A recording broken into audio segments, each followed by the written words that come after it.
बात की जाए इतिहास का, जैसे ही मन में आपका ये आता होगा, ठीक है ना, जैसे ही मन में आपका ये यहां पे इतिहास आता है, सबसे पहला जो बात आता है बच्चों के बीच में वो ये आता है कि आखिर जो है इसका बंटवारा कैसे है, या फिर कहें कि आपका इतिहास का अगर आप नाम लेते हैं तो आपके मन में आ जाता होगा प्राचीन, मध्यकालीन और आधुनिक।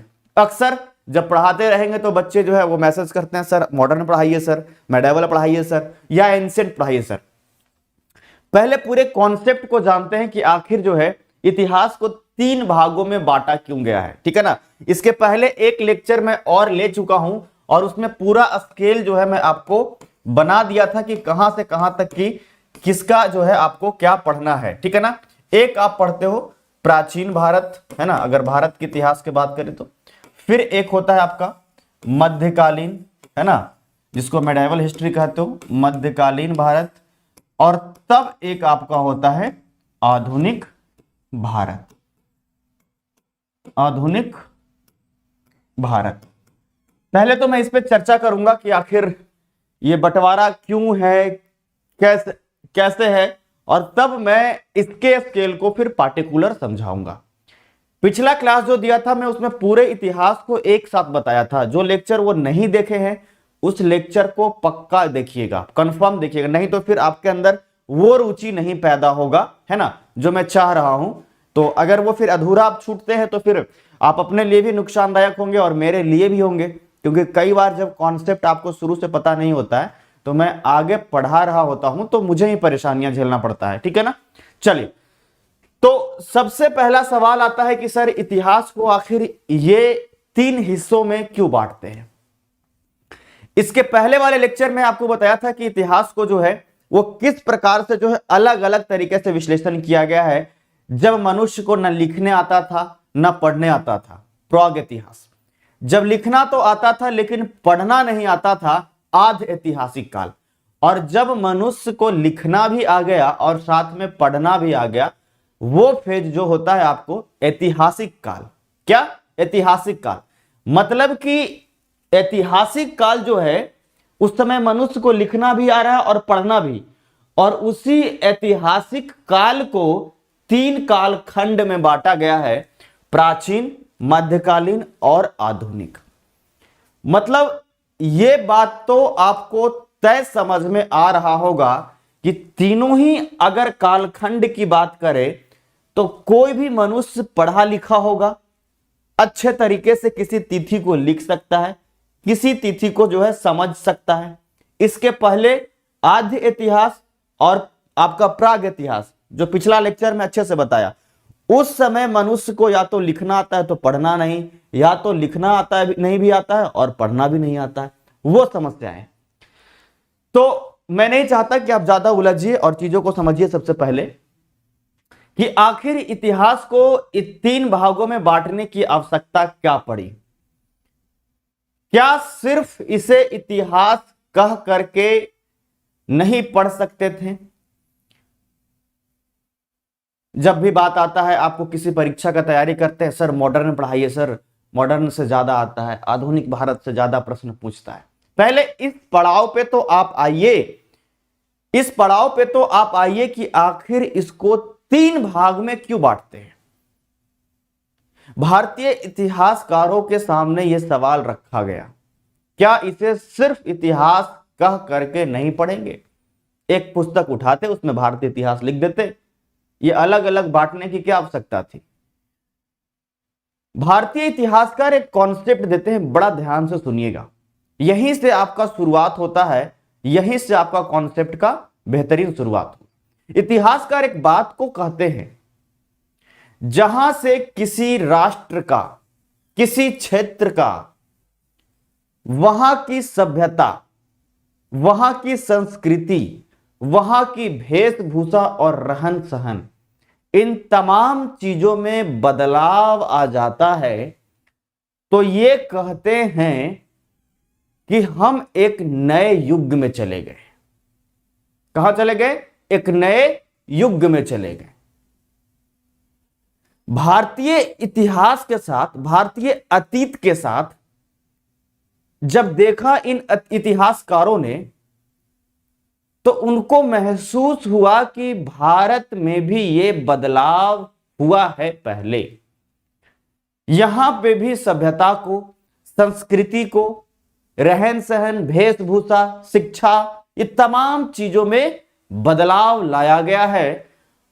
पूरा कल्चर बदल गया, एजुकेशन सिस्टम बदल गया, पहनावा ओढ़ावा बदल गया, और इसीलिए इतिहासकार इन हिस्सों को बदल करके और एक नए नए पन्नों में जोड़े हैं, नया नया नाम दिए, और इसी कारण से ये जो है आपका 3 हिस्सों में प्राचीन, मध्यकालीन और आधुनिक में बंटवारा हुआ। अब तो बात ऐसा लग रहा होगा आपको सर कि डेफिनेशन तो आपने दे दिया सर, उसके हिसाब से बांटा भी हुआ है सर, कुछ प्रत्यक्ष प्रूफ कुछ तो आप दीजिए जिससे यह बात समझ में आ सके कि हां यह बंटवारा किया गया, यह बंटवारा किया गया। तो मैं आपको जोड़ना चाहूंगा कुछ बातों से। सबसे पहले एक बार सभी लोग सेशन को शेयर कीजिएगा, मैक्सिमम बच्चे। हाँ, बहुत बारिश हो रही है, कोई बात नहीं है, बारिश हो रही है, अच्छी बात है, बारिश होना भी चाहिए, लेकिन एक बार आप लोग सेशन को शेयर कीजिए, जो लोग भी क्लास को देख रहे हैं, ठीक है ना, थोड़ा अच्छा लगेगा, और हर एक बच्चों तक आप पहुंचाइए, ठीक है ना।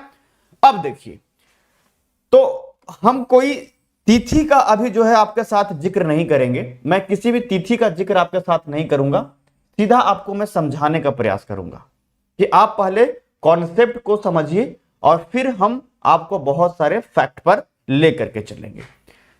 तो बात आती है पहले हमारे देश में जब यहां पे महाजनपद का उदय था, महाजनपद पीरियड चल रहा था। अब तो एक नया शब्द ये आपके लिए लग रहा होगा, अगर आपने नहीं पढ़ा है महाजनपद तो नया शब्द लग रहा होगा। देखिए, लगभग 600 ईस्वी पूर्व, कब बता रहे हैं, 600 ईस्वी पूर्व, है ना, 600 BC, उस समय अगर भारत की बात करें तो अलग अलग जनता लोगों का, जनों का रहने का एक समूह बनने लगा। लोग साम्राज्य को लेकर के, अपना एक क्षेत्र को लेकर के एक दूसरे से उलझने लगे। एक बौद्ध ग्रंथ है, उसका नाम है अंगुत्तर निकाय, और उसमें यह बताया गया है कि जब महाजनपद का समय पूरे भारत में फैला तो 16 महाजनपदों का उदय हुआ पूरे देश के अलग अलग हिस्सों में। आप समझ लीजिए कि जनता लोगों का रहने का एक समूह, है ना, एक संगठन, एक कबीला जैसा कह सकते हैं, लेकिन उससे बड़ा, है ना, संगठित, और सभी अपने कबीले को, अपने साम्राज्य को बढ़ाने में लगे हुए थे। कितना साल पहले की बात कर रहा हूं मैं, 600 ईस्वी पूर्व की बात लगभग मैं कर रहा हूं। वैसे समय में आपको पता ही है कि बिहार के क्षेत्र में 3 बड़े, एक तो मगध, वज्जी और अंग, 3 बड़े महाजनपद, और उसमें भी मगध, इसका नाम तो पूरा मतलब क्या बताएं, भारत जो छोड़िए पूरा विश्व में नाम था मगध का, मगध साम्राज्य का, एंशिएंट हिस्ट्री में आप पढ़ते भी हैं। तो जब हमारे यहां ये महाजनपद का पीरियड चल रहा था, सभी लोग अपने साम्राज्य को, भारत में अलग अलग क्षेत्र के शासक हैं, राजा हैं, अपने साम्राज्य को बढ़ाने में लगे हुए हैं, ये तमाम चीजें हमारे यहां चल रही थी। तो उसी समय देश में आक्रमण होता है इस्लामों का, इस्लामों का आक्रमण, साम्राज्य भारत में बढ़ रहा है, यहां पे क्षेत्र में बंटवारा, विकेंद्रीकृत शासन व्यवस्था शुरू हो चुकी है भारत में। अगर बात करें ना, विकेंद्रीकृत क्या है कि अलग अलग क्षेत्र पे बहुत सारा राजा, अलग अलग क्षेत्र में बहुत सारा राजा आपका बने हुए हैं, विकेंद्रीकृत है। और वैसे समय में जब आक्रमण होता है भारत में इस्लामों का, वो इस्लाम का प्रचार प्रसार और अपने साम्राज्य को जो है स्थायी करने के लिए भारत में कोशिश कर रही थी, अपने साम्राज्य को स्थापित करती है। और जब वो साम्राज्य को स्थापित करती है तो कल्चर में एक बहुत बड़ा बदलाव लाया जाता है। भारतीय सभ्यता, भारतीय संस्कृति, शिक्षा व्यवस्था, रहन सहन, इन तमाम चीजों में बदलाव लाया जाता है। और इतिहासकार क्या कह रहे थे? इतिहासकार यही तो कह रहे थे, जहां से किसी राष्ट्र का ये तमाम चीजें जब बदल जाती है तो कहते हैं कि हम नए युग में चले गए, हम नए युग में चले गए। और वैसी स्थिति में जब ये बदलाव भारत के साथ देखने के लिए मिला तो भारतीय इतिहासकार इसको नया नाम दे दिए और वो हो गया मध्यकालीन भारत या मिडाइवल हिस्ट्री। अब ये आपके जहन में एक मोटी सी दीवार सबसे पहले बन जानी चाहिए, ये मध्यकालीन भारत में हम पढ़ेंगे क्या? तो ये मध्यकालीन भारत में हम मुख्य रूप से जो है वो आपका भारत में इस्लामिक साम्राज्य या आपका मध्यकाल, मतलब आप इजली समझिए कि हमारे देश में रहा मुस्लिम काल। क्या रहा? मुस्लिम काल। देखिए, वर्तमान में कोई ऐसा तुलना आपके मन में नहीं चलना चाहिए कि ऐसा हुआ वैसा हुआ, वो अतीत था। ऐसा नहीं कि आप इन चीज़ों को सोच करके अपने मन में लेकर के आ जाइए कि सिख खराब है, पारसी खराब है, यहूदी खराब है या मुस्लिम खराब है, ऐसा कुछ नहीं। वो अभी वर्तमान से तुलना करना कोई भी जरा सा भी उचित नहीं होगा, ठीक है ना। अभी कोई भेदभाव ऐसा या उस तरीके का आपके मन में विचार नहीं आनी चाहिए, क्योंकि आप सिविल सर्विसेज की तैयारी कर रहे हैं तो आपके अंदर, मैं समझता हूँ कम से कम इतना तो आपके अंदर में जो है वो समझ होगा कि आप इन चीज़ों पर नहीं अटकोगे, है ना। तो ये मुस्लिम काल जो है मुख्य रूप से रहेगा आपका मध्य काल, ठीक है ना। मुस्लिम काल, मध्य काल, एक दिमाग में मोटी सी दीवार आ गई। अब जब भारत में ये इस्लामिक जो है सभ्यताएं थोड़ा तेजी से बढ़ रही थी, इनका साम्राज्य चल रहा था, वैसे ही समय में भारत में आगमन होता है यूरोपीय देशों का।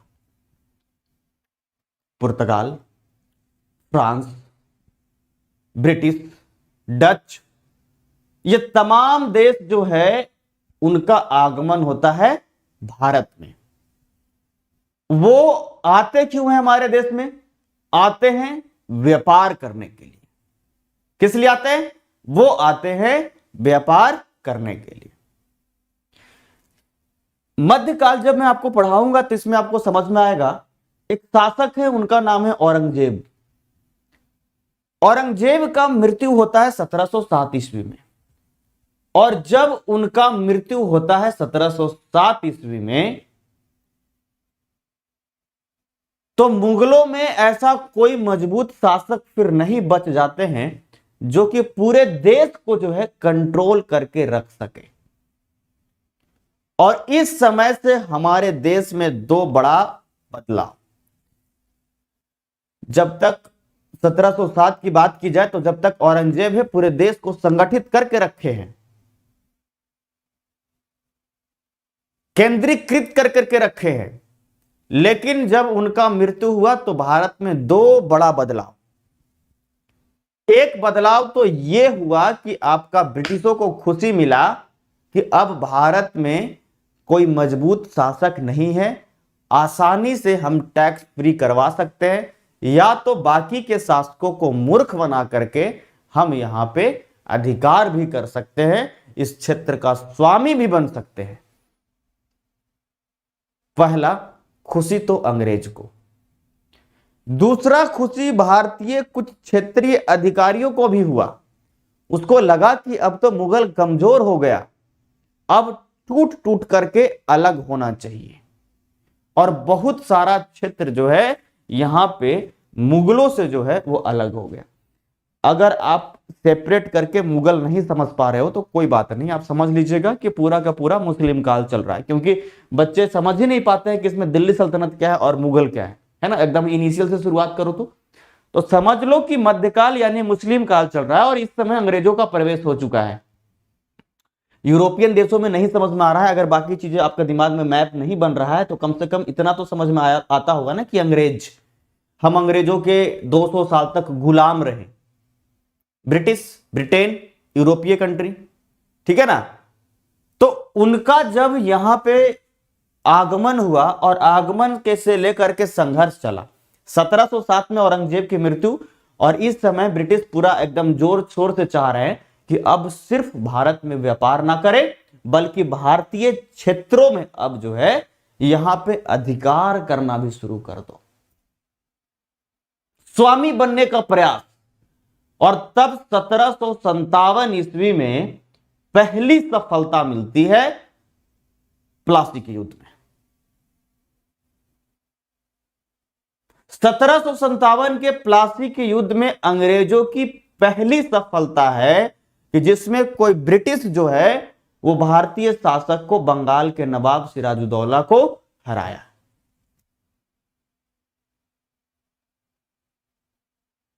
इतिहासकार सीधा बोल दिए बहुत सारे कि भारत के लिए अंधकार का युग का शुरुआत हो चुका है, ये 1757। मध्यकाल के लिए हमेशा का अंत हो गया 1757, और अंग्रेजों के, ब्रिटिशों के साम्राज्य की एक नई सुबह होने वाली।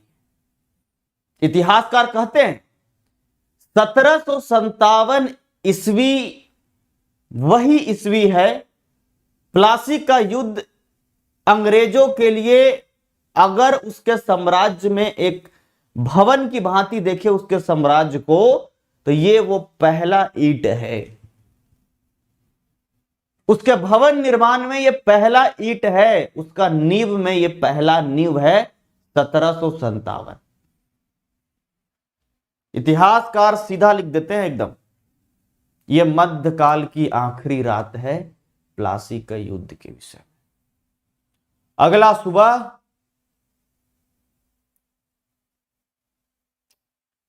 अंग्रेज की तरफ, ब्रिटिश सत्ता की तरफ। लेकिन ये वक्त लंबा रहा, 1707 से लेकर के 1757 ब्रिटिशों के लिए भी संघर्ष का समय रहा। देखिए, मैं एक बात तो आपको एकदम फैक्ट समझा दूं कि ये आपका प्राचीन भारत, मध्यकालीन या आधुनिक की बात करें, यहां पे समय का ऐसा कुछ नहीं है कि किसी खास तिथि को मैं बता रहा हूं। ये पूरा एक जर्नी है, एक सफर है, और उसको तय करने के बाद ही दूसरे युग में प्रवेश कर रहा है। इसको जब अभी मैं और एक्सप्लेन करूंगा तो और चीजें समझ में आएगी। ऐसा कोई घंटी नहीं लगा हुआ है कि किसी दिन शाम को सो रहा है और प्राचीन भारत है और अगला दिन उठा तो मध्यकालीन में उठाया, ऐसा कोई घंटी नहीं लगा हुआ है। ये एक लंबा दौर है। ये आधुनिक की बात अगर की जाए इसमें, तो कुछ इतिहासकार तो 1707 मानते हैं और कुछ कहते हैं 1757 यहां से शुरुआत हुआ है, क्योंकि अंग्रेजों का जो वर्चस्व, स्वामित्व वाला जो समय माना जाता है, वो ज्यादातर इतिहास तो 1757 के आसपास से मानते हैं, लेकिन कुछ इतिहासकार 1707 भी कहते हैं, क्योंकि उनका कहना है कि जैसे ही औरंगजेब जब मरे हैं तो अब अंग्रेज जो है, ब्रिटिश जो है, हमारे देश में अपना वो साम्राज्य का कह सकते हैं बढ़ावा देना या अपने अधिकार पे आना वो शुरू कर दिए, उस पथ पे आना शुरू कर दिए। तो इट्स जर्नी। प्राचीन से भी अगर मध्यकाल की बात करें तो लगभग 400-500 साल का ये पूरा जो है जर्नी है। इतना छोटा जर्नी थोड़े है। इसको मैं अभी आपको एक्सप्लेन करके समझाऊंगा तो चीजें और समझ में आएगी। अब जो ब्रिटिशों का प्रभुत्व या यूरोपीय देशों वाला का जो प्रभुत्व का जो आपका ये पूरा फेज रहा है, ये रहा आपका आधुनिक भारत, है ना। इसमें आप सीधा जो पढ़ोगे वो आप ब्रिटिश के सापेक्ष में जो भारतीय रहेंगे वो इसमें आप मुख्य रूप से एक मोटी सी दीवार कम से कम आपके मन में बनना चाहिए पहले, तभी तो मैं एक्स्ट्रा एक्सप्लेन कर पाऊंगा ना। जब तक थोड़ा बहुत आप समझ नहीं पाओगे तो फिर मैं कैसे समझाऊंगा, समझाना मुश्किल हो जाएगा। आप लोग यहां तक अगर समझे तो एक बार मुझे कमेंट करके बताइए और फिर मैं चीजों को आगे बढ़ाता हूं। जी बहुत बढ़िया सर। हाँ, माना किसका जाए, मानने की जरूरत वैसे है नहीं आपका बाजीराव सत्यम सम्राट जी, क्योंकि प्रश्न जो है परीक्षा में ऐसे नहीं पूछता है कि कहां से कहां तक ये फेज जो है आपका एडजेक्ट है। एग्जाम में कभी ऐसा प्रश्न नहीं पूछेगा, नेवर, कि आपका आधुनिक का शुरुआत कौन से तिथि के साथ हुआ। ये समझ विकसित करने के लिए ये बस एक दायरा दिया गया है, ठीक है ना। चलिए, हाँ बहुत अच्छा। अभी चीजों को और एक्सप्लेन करूंगा, है ना, अभी और एक्सप्लेन करूंगा तो फिर आपको और मजा आएगा इनमें, है ना। चलिए, बहुत अच्छा समझ पा रहे हैं आप। Yes sir. गुड। तो चार्ज में लगा लीजिए और फिर देखिए समझ में आ रहा है आपको। जानवी, संगीता, नुसरत, दीपिका, सुमन, बाजीराव, सत्यम, सम्राट, है ना। चलिए बहुत बढ़िया, सभी लोगों को, रौनक, अंशु यादव। चलिए जी सर समझ गए, बहुत बढ़िया। आप लोग जब तक नहीं समझ पाओगे ना तो फिर मुझे बताने में भी मजा नहीं आएगा। अब आपको वो ग्राफ में दिखाऊंगा और समझाऊंगा, ठीक है। तो अब अगर मैं एक स्केल फिर से खींचूं, अब तो ऐतिहासिक काल के लिए मैं खींचूंगा, है ना। अब तो ऐतिहासिक काल के लिए एक स्केल खींचूंगा और इस पे अगर मैं बताऊं यहां पे प्राचीन, तो आपके मन में क्या आएगा, या ऊपर मैं लिखता हूं, ठीक है ना, ऊपर मैं लिखता हूं, अगर मैं लिखूं प्राचीन तो आपके मन में आपका जो है ना यहां पे आना चाहिए पौराणिक संस्कृतियां हमारे देश का, गुरुकुल और तमाम चीजें। और नीचे में आप समझ पा रहे होगे महाजनपद का आपका ये फेज चल रहा है। एकदम फाइन, एकदम फाइन कि नहीं, ये समझना। फिर जब आपको यहां पे लिखूंगा मध्यकाल,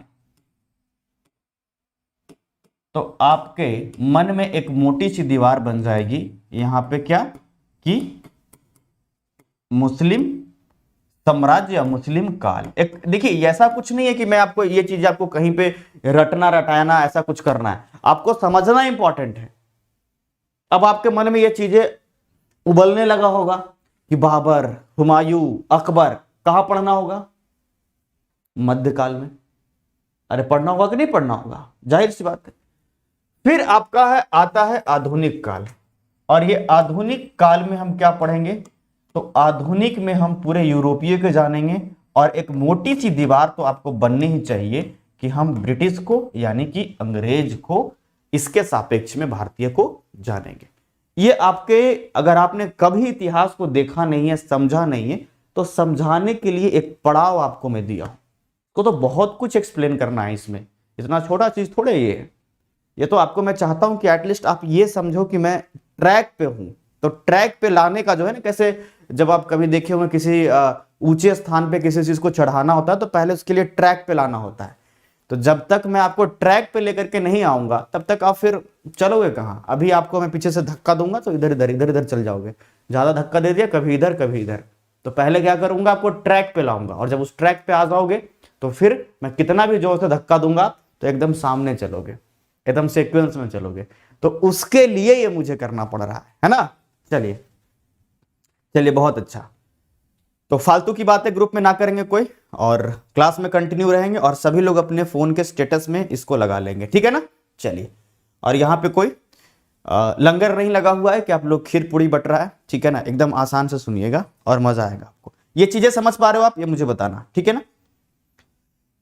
क्योंकि फिर मुझे गुस्सा आ जाता है जब अनवांटेड बातों को आप करते हो, इधर की बातें उधर की बातें, तो फिर अब जाहिर सी बात है कि चलिए। तो ये आपको 3 बात आ गया। चलिए मैं कुछ सवाल आपसे कर लेता हूं और मैं एक्सपेक्ट करता हूं आप लोग बहुत अच्छा रिप्लाई करेंगे। अगर मुझे पढ़ना होगा रॉबर्ट क्लाइव के बारे में, कौन से इतिहास में हम पढ़ेंगे बताइए। अगर रॉबर्ट क्लाइव के बारे में जानना है, लॉर्ड डलहौजी के बारे में जानना है, नाम तो कभी ना कभी आपने सुना ही होगा, बताओ तो इनमें तीनों में से कौन से इतिहास में हम पढ़ेंगे, जल्दी से कमेंट करके। चलिए बहुत अच्छा, बहुत बढ़िया।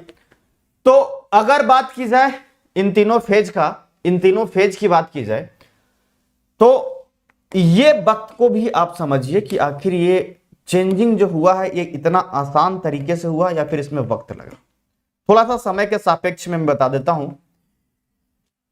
मध्यकाल की अगर बात की जाए, 1206 ईस्वी में भारत में पहला जो है मुस्लिम साम्राज्य की स्थापना होता है, और वो होता है आपका गुलाम वंश के साथ। कुतुबुद्दीन ऐबक 1206, मोहम्मद गौरी का गुलाम, और भारत में मुस्लिम सत्ता की स्थापना। अब तो आप कॉन्सेप्ट के साथ जुड़ ही चुके होंगे। तो 1206 से ये फेज लगभग कंटिन्यू माना जाता है, और ये कंटिन्यू चलता है, और इसको लगभग हम लोग 1757, कुछ इतिहासकार 1707 भी लेकिन एकदम मोटी सी दीवार हम बना देते हैं आपके मन में। ये 1757 प्लासी की लड़ाई, और इस समय से लगभग आपका आधुनिक भारत, इस समय से क्या हो जाएगा, इस समय से लगभग आपका आधुनिक 1947 तक, 1947 तक। 1206 ईस्वी से पहले की यदि बात करें, 600 ईस्वी पूर्व से लेकर के ये जो पूरा महाजनपद का समय चल रहा है, ये प्राचीन में आपका काउंट हो जाएगा। 600 ईस्वी पूर्व के आसपास से लेकर के 1206 ईस्वी तक। अब ये तो एकदम सीधा स्लॉट आपको मैं बता दिया, ये तो सीधा स्लॉट बता दिया ना। इसमें स्ट्रगल कितना रहा है, इस स्ट्रगल को देखिएगा। क्या भारत में 1206 ईस्वी में कुतुबुद्दीन ऐबक आए और तुरंत विजय हासिल कर लिए और यहां अपने सत्ता की स्थापना कर ली? क्या 1757 ईस्वी में भारत में ब्रिटिश आए और एकदम से अपने सत्ता की स्थापना कर ली? क्या ऐसा रहा है? बताइएगा जरा, क्या आपको लगता है ऐसा रहा होगा? नहीं, ये बहुत लंबा फेज है। इसको बदलने में उनको काफी संघर्ष करना पड़ा। क्या करना पड़ा? काफी संघर्ष। आपको पता है 712 ईस्वी में पहला मुस्लिम आक्रमण भारत में होता है एक अरबी के द्वारा, और ये 712 से लेकर के 1206 जो है वो संघर्ष का समय रहा है उनको साम्राज्य की स्थापना के लिए। कुछ इतिहासकार इसीलिए यहीं से काउंट डाउन कर लेते हैं कि यहीं से मध्यकालीन की शुरुआत हुई है, लेकिन मैक्सिमम लोग इस हिस्से को क्या कहते हैं, 712 से 1206 वाले के लिए, कि ये आपके पूर्ववर्ती मध्यकाल है। क्या ये आपका जो फेज है वो क्या है, आपका पूर्ववर्ती मध्यकाल या पूर्व मध्यकाल, क्योंकि ये संघर्ष का समय रहा। समझ पा रहे हो आप? जल्दी बताना, क्या आप इन चीजों को समझ पा रहे हो? तो फिर मुझे बताओ, क्योंकि जब तक मैं आपको बेहतर कॉन्सेप्ट बना करके नहीं दूंगा, कोई किताब पढ़ने में आपको मजा नहीं आएगा। आप अधूरा छूटते जाओगे बार बार, और जब बार बार अधूरा छूटेगा तो परेशानी मुझे होगा। कभी यहां एमसीक्यू लगाओगे, कभी वहां एमसीक्यू लगाओगे, है ना।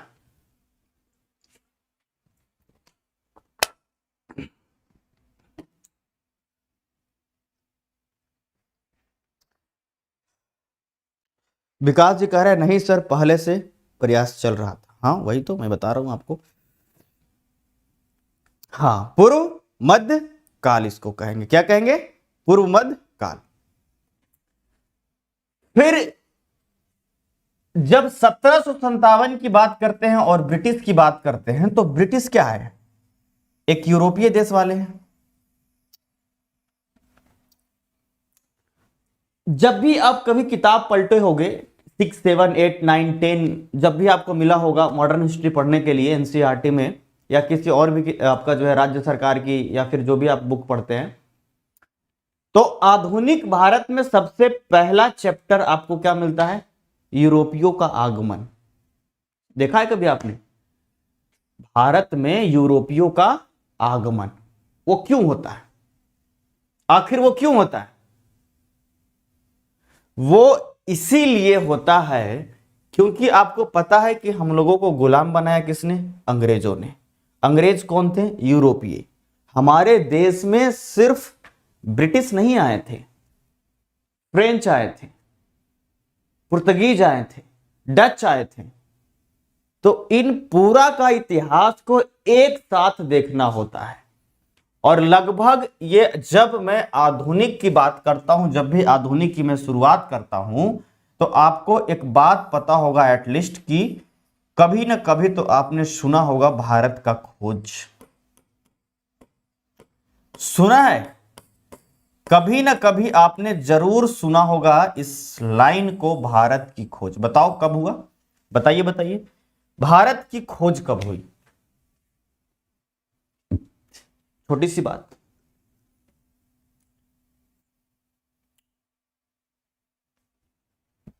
1498 Vasco D gamma, 1498 Vasco D gamma. अब मुझे एक बात बताइए, क्या 1498 के पहले भारत कहीं खोया हुआ था,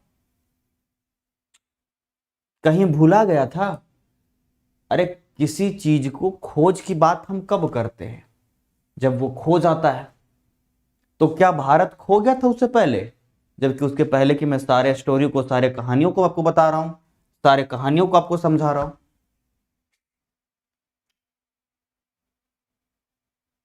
तो आपके मन में अब एक बात आया कि 1498 ईस्वी में वास्को डी गामा समुद्री मार्ग से पहली बार भारत पहुंचे, और यही वो समय है जब आप कह सकते हैं भारत में यूरोपियों का आगमन।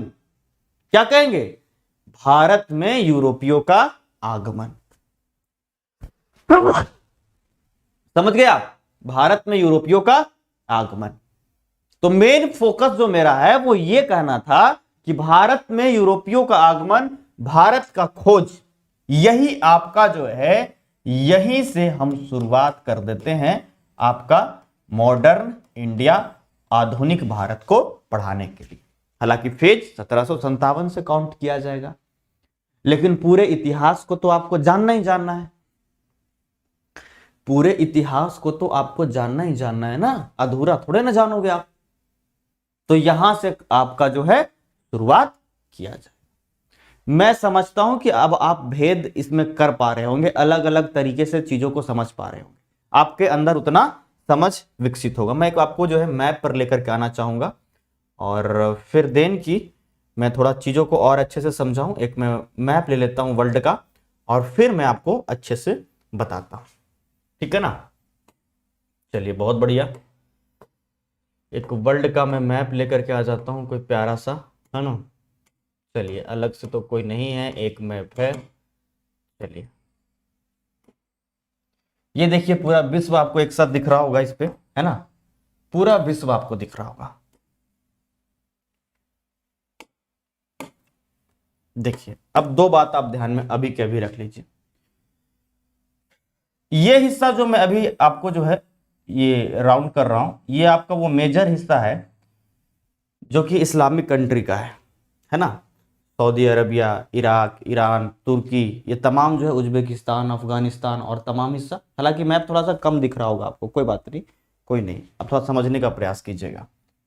और यहां से आपको पता है कि अरब से पहला आक्रमण, और फिर ये अफगानिस्तान से आक्रमण और इस्लामों का प्रवेश हमारे देश में। मध्यकाल का टोटल समय रहा। जब बात आती है यूरोपीय का, तो ये यहां पे फ्रांस, स्पेन, पुर्तगाल, यहां से वास्को डी गामा आए थे, और ये पूरे समुद्र के मार्ग को तय करते हुए ऐसे भारत में ये पहुंचे, है ना?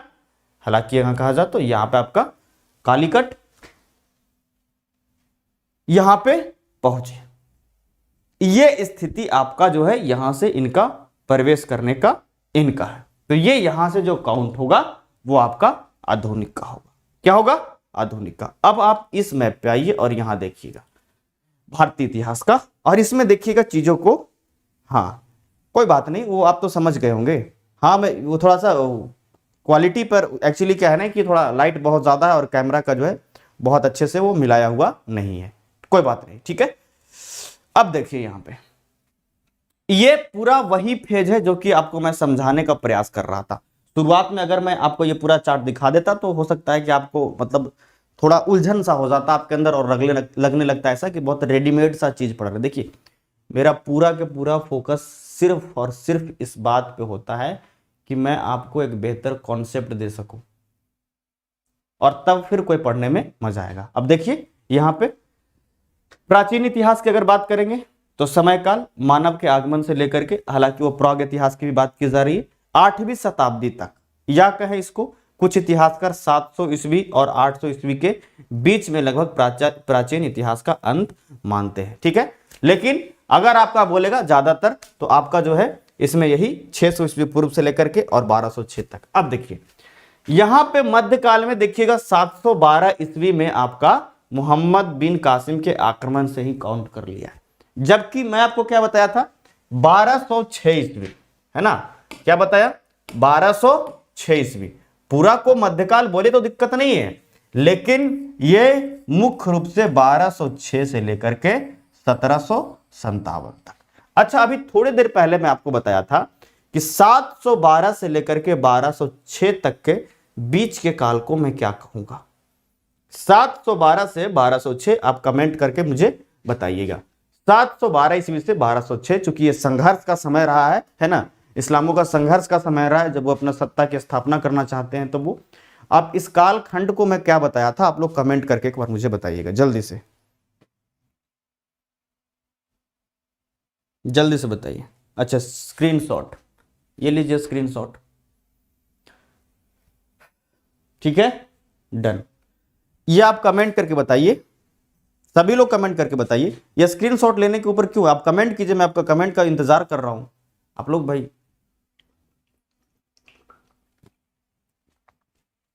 जब मैं आपसे बात करूंगा तो आप करोगे नहीं, और जब मैं आपसे ना बात करूं तो आप लोग बहुत बात करने पे उतावले रहोगे। क्या कहेंगे, पूर्व मध्यकाल, है ना, इसको क्या कहेंगे, पूर्व मध्यकाल कहेंगे। 712 से 1206। 1206 ईस्वी में भारत में पहला मुस्लिम सत्ता की स्थापना, कुतुबुद्दीन ऐबक और गुलाम वंश। यही वो जगह, यही वो फेज है जहां की अभी मैं वाईफाई स्टडी 2.0 पे क्लास लूंगा अभी संडे को, है ना। तो यही आपका जो है, आपका यही फेज को तो मैं पढ़ा रहा था ना, 712 से लेकर के 1206, इसी फेज को मैं वाईफाई स्टडी पे भी पढ़ा रहा था, जो पिछला 2 संडे को मैं क्लास लिया, और अगला क्लास में यही 1206 पे सीधा पहुंचेंगे, है ना। मोहम्मद गौरी का मृत्यु आपको बता चुके हैं हम, और उन्हीं के गुलाम कौन है, कुतुबुद्दीन ऐबक, जो अपने आप को शासक घोषित करेगा यहां पे। और जैसे ही वो शासक बनेंगे तो बड़ा भारी बदलाव होगा उत्तरी भारत में, खास करके वहां पे बड़ी संख्या में मस्जिदों का निर्माण होगा, और तमाम चीजों को जो है, तमाम सभ्यता को बदला जाएगा, है ना। तो वो सारे फेज को हम इस संडे को देखेंगे शाम को 6 बजे। 1206 से लेकर के 1757, आप तो ये समझ पा रहे होंगे कि ये आपका जो फेज है मुख्य रूप से आपका मध्यकाल का है। फिर 1757 से यहां पे ब्रिटिशों का एक कह सकते हैं प्रभुत्व जो है वो आ चुका है, और 1947 तक, जब तक कि आपका देश आजाद होता है, तब तक ये जो है आपका पूरे तरीके से आपका आधुनिक काल में रहेगा। लेकिन इसकी शुरुआत में जब हम पढ़ाएंगे इसको, तो 1498 भारत की खोज और भारत में यूरोपियन का आगमन, तो ये भी आप कह सकते हैं आधुनिक की शुरुआत होने के पहले पूर्ववर्ती समय रहा है। ये आपका 1498 से 1757 तक, तो इसको इस फेज में देखेंगे। क्या ये बंटवारा को आप अच्छे से एकदम समझ गए, आपके मन में आ गया कि कहां कहां पे क्या पढ़ना होगा। अच्छा, अगर मुझे पढ़ना होगा अलाउद्दीन खिलजी के बारे में बताना, तो कौन से इतिहास में हम पढ़ेंगे, प्राचीन, मध्यकालीन या फिर आधुनिक, आप कमेंट करके मुझे बताइए जल्दी से। अगले संडे का लेक्चर तो पूरा दिमाग में छप गया है लव स्टोरी से। अच्छा, उसके आगे वाला भी बताएंगे, ठीक है ना। अब ये एकदम हम यहीं तक पहुंचे हैं और यहीं से शुरू करेंगे, है ना। वहां पे वाईफाई स्टडी 2.0 पे लगभग 1-1.5 घंटे का क्लास बताएंगे, एकदम मजा आ जाएगा आपको, जबरदस्त मजा आएगा, है ना। एकदम बढ़िया से समझ में आ गया, तो बहुत कुछ सीखने को आपको मिला कि नहीं है बताना। जितने लोग अभी तक लाइक नहीं किए यार, आपके लिए स्पेशल इनविटेशन मैं मतलब चंद्रमा से दूंगा क्या, मंगल से आपके लिए इनविटेशन भिजवाऊंगा क्या, कि आप लोग लाइक करोगे अभी, ये बताओ। हाँ, मध्यकालीन, सभी का अच्छा जवाब आ रहा है, बहुत बढ़िया, समझ पा रहे हो ना सभी कोई। हाँ, क्योंकि ये आपका बदलाव जरूरी है। अच्छा बताओ, अगर हम मुझे पढ़ना होगा मौर्य साम्राज्य के बारे में, मगध साम्राज्य के बारे में, कहां पढ़ेंगे हम, बताइए कौन से इतिहास में, इन तीनों में से बताइए कौन सा। और आप तो पूरा के पूरा ध्यान में रखना पूरे फेज को, क्योंकि मैं थोड़ा सा आपको धीरे धीरे स्टैंडर्ड फॉर्मेट में लेके जा रहा हूं ना, धीरे धीरे आपको लेके जा रहा हूं। जब तक मैं एक ही साथ लेके चला जाऊं तो दिक्कत होगा, तकलीफ हो जाएगा। शानदार विश्लेषण करते हैं सर जी, ये थैंक यू सो मच तनु वर्णमाल। तो लास्ट सिर्फ इस बात को आप याद रखिएगा, बहुत अच्छे से मैं आपको समझाया, ठीक है। और अभी जो संडे मतलब कल नहीं परसों ही जो क्लास होगा, उसमें बहुत कुछ सीखने के लिए मिलेगा। 712 से 1206। देखो अगर इसको भी कुछ ना करे तो आप एकदम सिंपल, आप एक सिंपल लाइन में पहले समझिए, फिर उसको एक्सप्लेन एक्स्ट्रा करेंगे। हो सकता है कि आप कच्चे हो। ये 1206 डायरेक्ट मैं लिखूंगा, इससे पहले आप सीधा प्राचीन में काउंट करना, ठीक है। 1206 से 1757 चले जाना और 1757 तक इसको मध्यकालीन में काउंट करना, और 1757 से आप 1947 आ जाना और इसको आधुनिक में काउंट करना। पढ़ना कैसे कैसे है, तो डायरेक्ट से ये शुरुआत तो नहीं हुई, कुतुबुद्दीन ऐबक डायरेक्ट तो गुलाम वंश की स्थापना नहीं कर दी है, ऐसा नहीं कि मतलब भारत आए और डायरेक्ट से हो गया। ये शुरुआत कब से होता है, 712 आपका मोहम्मद बिन कासिम के आक्रमण से संघर्ष चला, और इसको बोलेंगे पूर्व मध्यकाल। और इसी में आप लोग देखें किसका किसका आक्रमण, वाईफाई स्टडी 2.0 पे मैं जो 2-3 क्लास लिया उसको मैं यही फेज को तो मैं पढ़ाया ना आपको, पूर्व मध्यकाल को, यही फेज को तो मैं पढ़ाया ना। इसी में मैं आपको मोहम्मद बिन कासिम का आक्रमण बताया, इसी में मैं आपका जो है महमूद गजनवी का आक्रमण बताया, और इसी में मैं आपको मोहम्मद गौरी का आक्रमण बताया। और तभी तो इसके गुलाम जो हैं आपके, जो कुतुबुद्दीन ऐबक है, वो सीधा टच कर देंगे भारत में क्या, साम्राज्य की स्थापना, है ना। तो इस फेज को हम लोग इस संडे को पढ़ेंगे मध्यकाल की शुरुआत में। आपको जो पढ़ा रहा था पूर्व मध्यकाल में पढ़ा रहा था 712 से 1206 के फेज को। जब तक स्ट्रक्चर अच्छा नहीं रहेगा, पढ़ने में मजा नहीं आएगा, आप ऐसे ही इधर से उधर घूमते रह जाओ। जब मैं आधुनिक में प्रवेश करता हूं, आधुनिक पढ़ाना होता है, मैं बिल्कुल भारत की खोज, भारत में यूरोपियों का आगमन, यहाँ पे 1498 से एकदम पूरे इसके इतिहास को लेते हुए चलता हूं, और तब कनेक्ट करता हूं आपका 1947 तक के। आपको ऐसे जो याद रखना, 1757 से 1747। मैं उम्मीद करता हूं बहुत अच्छे से इन चीजों को आप फिल्टर कर करके समझ गए होंगे। जो नए स्टूडेंट्स है, मेरी क्लासेज अनअकैडमी पे भी चलती है, इस वीडियो के डिस्क्रिप्शन में आपका एजुकेटर प्रोफाइल लिंक है, आप वहां से जाकर के मुझे अनअकैडमी पे फॉलो कर सकते हैं। और फिर हम लोग मिलते हैं अगले क्लास में। अभी के लिए इतना ही। अब हम जो है आप सभी से विदा लेते हैं, फिर मिलते हैं अगले क्लास में कभी। मैं समझता हूं कि इतिहास को आप अच्छे से समझ पा रहे होंगे, कहां पे क्या पढ़ना है आप समझ पा रहे होंगे। जब आपका प्राचीन की बात चलेगी तो प्राचीन में आप महाजनपद पढ़ोगे, महाजनपद पढ़ोगे, फिर आपका पुरानी सभ्यताएं पढ़ोगे, है ना, प्राचीन सभ्यताएं पढ़ोगे। भारत में कहां पे क्या है, वैदिक काल वगैरह भी इसमें आएगा, इंक्लूड भी होगा थोड़ा। फिर उसके बाद इसमें आप समझ सकते हो पूरा आपका जो है ये जो मध्यकाल जो रहा है, ये पूरा 1206 से 1757 तक, इसमें आपका पूरा मुस्लिम काल, और 1757 से 1947 ये ब्रिटिशों का नेतृत्व वाला समय रहेगा। मैं समझता हूं कि बहुत अच्छे से आप चीजों को समझ पाए होंगे। आखिरी तक आप यहाँ पे ध्यान में रखिएगा। फिर हम मिलेंगे अगले क्लास में। जितने लोगों ने अभी तक सेशन को लाइक नहीं किया है, एक और सेशन को लाइक कर देंगे। फिर से मिलते हैं हम अगले क्लास में। चलिए बाय। क्लास कैसा लगा एक बार मुझे बताना आप लोग सभी, फिर मैं विदा लूंगा। चलिए, थैंक यू सो मच तनु बनवाल, दीपिका और दीपक, Nishu, study to grow, Uday Kumar. बहुत कुछ सीखने को मिला या नहीं मिला, जल्दी बताइए। क्या बहुत कुछ सीखने को मिला? जी सर, बहुत अच्छे से, बहुत बढ़िया।